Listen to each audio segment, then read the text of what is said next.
নিরাপত্তা পরিস্থিতি জোরদারে যুক্তরাষ্ট্রের রাজধানী ওয়াশিংটন ঘিরে আরও কঠোর অবস্থানে ট্রাম্প প্রশাসন।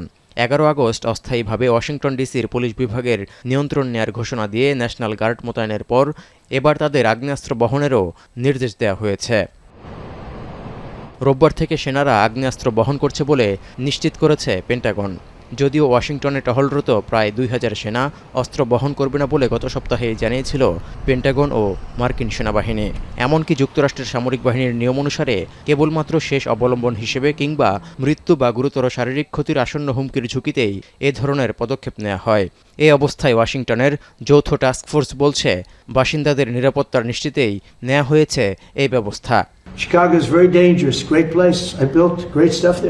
ওয়াশিংটন ডিসি ছাড়াও 19টি অঙ্গরাজ্যের বেশ কয়েকটি শহরে অন্তত 1700 সেনা পাঠানোর হুমকি দিয়েছেন প্রেসিডেন্ট ট্রাম্প।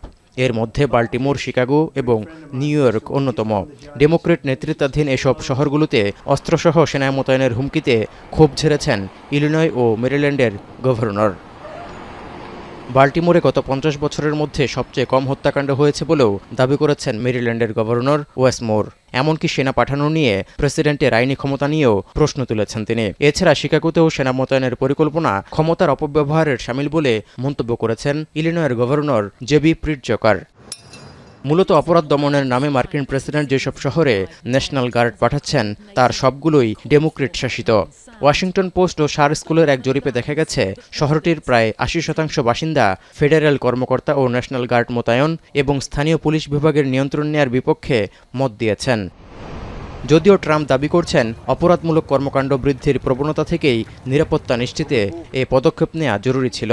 এমনকি 30 দিনের টহল শেষে পরিস্থিতি সন্তোষজনক না হলে আরও কঠোর ব্যবস্থা নেওয়ারও বার্তা দিয়েছেন তিনি।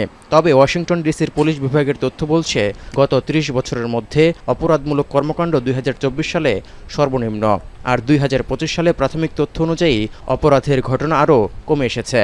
এ বছর এখন পর্যন্ত ওয়াশিংটনে সহিংস অপরাধ গত বছরের একই সময়ের তুলনায় 26% এবং ছিনতাই 80% কমে গেছে। তৌহিদুর রহমান, এখন বিশ্ব।